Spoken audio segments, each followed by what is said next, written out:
Ето как изглежда кола, купена за 300 лева. Колата е била блъсната и бракувана, но е пипната с малко любов и нещата тотално се променят. Ето е и цялостната промяна на колата.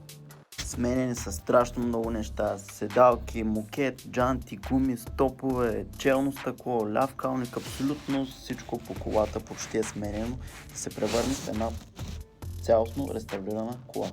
Ето и отзади количката как изглежда. 1.3 бензинов мотор. Сега ще ви пусна клип и как се чува.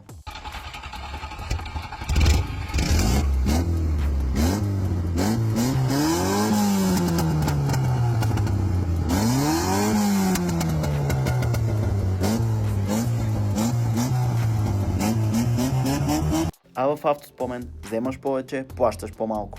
Всеки добавен артикул ти трупа по-голям процент отстъпка. Възползвай се, защото офертата е валидна само до 5 април.